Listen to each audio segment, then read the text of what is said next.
Welcome back to my channel that's back ventures academy. आज का जो हमारा टॉपिक है वो एंटरप्रेन्योरशिप का बहुत इंपॉर्टेंट टॉपिक है, that is the man power planning. यहाँ पे हम देखेंगे मैन पावर प्लानिंग क्या है, उसको ब्रीफली एक्सप्लेन करेंगे, उसकी नीड देखेंगे और कुछ स्टेप्स देखेंगे। ठीक है, तो चलिए स्टार्ट करते हैं।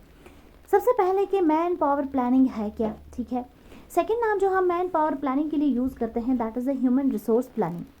इसका मतलब क्या है, देखो मैन पावर प्लानिंग होती है कि राइट नंबर ऑफ पीपल्स को, राइट काइंड ऑफ पीपल्स को सही जगह पे लेना, सही वक्त पे इस्तेमाल करना और सही चीज़ें इस्तेमाल करना, सही चीज़ों में उनको यूज़ करना ताकि जो भी आपके गोल्स हैं आपकी ऑर्गेनाइजेशन के वो क्या हो पाएँ, वो अचीव हो पाएँ।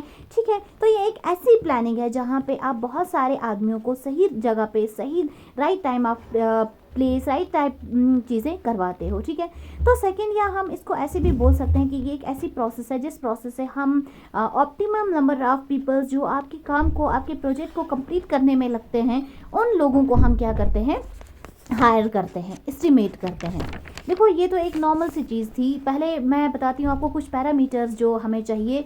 वो हमें बहुत सारे डिफरेंट टाइप ऑफ स्किल्स चाहिए, आपका टाइम पीरियड चाहिए, कितना रिक्वायर है आपको काम कंप्लीट करने में, डिमांड आपके कस्टमर्स की डिमांड क्या है, आपके सप्लाई के ट्रेंड्स किस टाइप के हैं, ये कुछ पैरामीटर्स हैं। देखो मैं अच्छे तरह से आपको एक्सप्लेन करती हूँ कि मैन पावर प्लानिंग है ना जो, उसकी हमें नीड ही क्यों है, यहाँ पे आपको समझ में आ जाएगा। देखो अगर हम बात करेंगे बहुत सारी लार्ज ऑर्गेनाइजेशन लार्ज बिजनेस की, तो वो क्या करती रहती हैं, काम करती रहती हैं अपने अपकमिंग अपॉर्चुनिटीज़ पे। अगर इन्हीं अपॉर्चुनिटीज़ को उनको एक्चुअल बिजनेस में कन्वर्ट करना है ना, तो उस टाइम उनको क्या चाहिए, मैन पावर चाहिए वर्क स्टार्ट करने के लिए। लेकिन क्या होगा अगर वो बहुत सारे नंबर ऑफ पीपल्स को हायर करेंगे लेकिन लास्ट मोमेंट पे उनका प्रोजेक्ट फिर भी टाइम पे स्टार्ट नहीं हो जाएगा, तो क्या फ़ायदा उनकी एडिशनल स्किल मैन पावर का। या ऐसा होगा कि वो वेट करते रहेंगे अपने मैन पावर के लिए, तब तक अनटिल द लास्ट मोमेंट हो जाएगी प्रोजेक्ट की और आपका प्रोजेक्ट स्टार्ट नहीं होगा क्योंकि आपके पास एनफ मैन पावर नहीं था। तो आपको क्या हो जाएगा, काम आप कंप्लीट नहीं कर पाएंगे। तो ये सारे क्वेश्चंस को आंसर करने के लिए या सॉल्व करने के लिए आपको चाहिए मैन पावर प्लानिंग।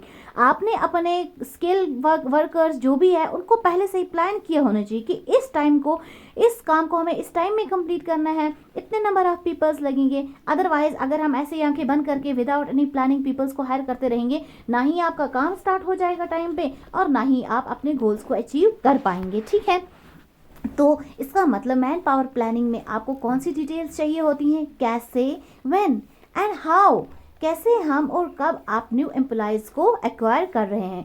तो इस प्रोसेस से क्या हो जाएगा, जब आप एक्वायर करेंगे न्यू एम्प्लॉयमेंट्स को, अच्छे एम्प्लॉयमेंट्स को अच्छे एक्सपीरियंस के हिसाब से, तो उस हिसाब से आपके फ्यूचर गोल्स जो हैं आप उनको अचीव कर पाते हो।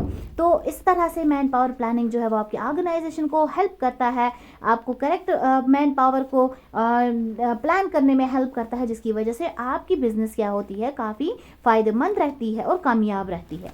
अब हम मैन पावर प्रोसेस के कुछ स्टेप्स देखेंगे।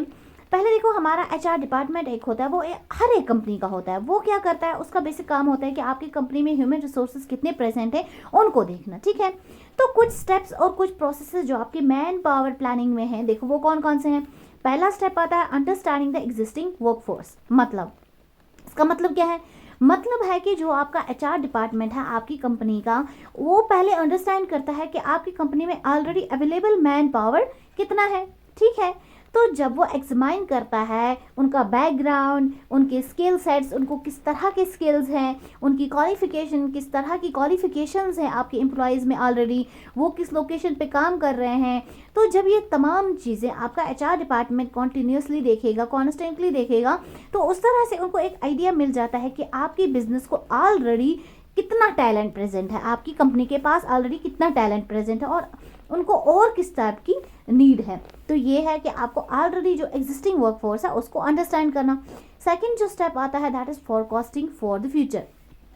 तो जो हमारी बिजनेस में कॉन्स्टेंटली चेंज होती रहती हैं, हर एक बिजनेस में डिमांड चेंज होती है, नीड्स चेंज होती हैं, कस्टमर्स की रिक्वायरमेंट चेंज होती है, तो कंपनी को भी मॉडिफाई करना पड़ता है।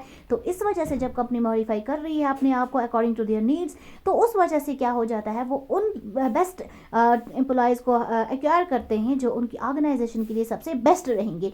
तो कंपनीज़ को एग्जामाइन और इवॉल्वेट करना चाहिए कि किस तरह के एम्प्लॉयज़ उनके काम के लिए बेस्ट रहेंगे और उनके आने वाली अपॉर्चुनिटीज़ को वो क्या कर पाएंगे, फेस कर पाएंगे। ठीक है, तो थर्ड आता है रिक्वायरमेंट एंड सिलेक्शन।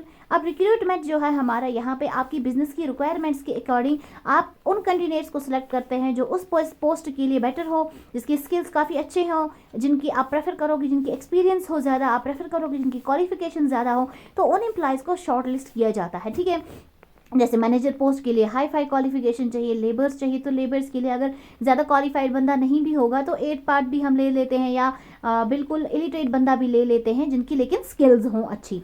तो फोर्थ वाला and last step that is training the employees. और उसके बाद जब एक बार हमने रिक्रूट कर दिया, सेलेक्ट कर दिया, शॉर्टलिस्ट कर दिया, तो उन एम्प्लॉयज़ को जो हमने सेलेक्ट किया है उनको हम ट्रेन करते हैं ताकि उनके पास जो स्किल्स हैं, नॉलेज है, अंडरस्टैंडिंग है आपकी करेंट कंपनी के बारे में, जॉब के बारे में, उनको काफ़ी अच्छी तरह से वो समझ में आ जाए और फ्यूचर में जो है वो फ्यूचर की रिक्वायरमेंट को अच्छी तरह से मीट कर पाएँ। ये एक छोटा सा टॉपिक था, बहुत ही ईजी वे में मैंने एक्सप्लेन किया है। तो अगर आपको कोई भी कन्फ्यूजन होगा आप मुझे कमेंट बॉक्स में लिख सकते हैं।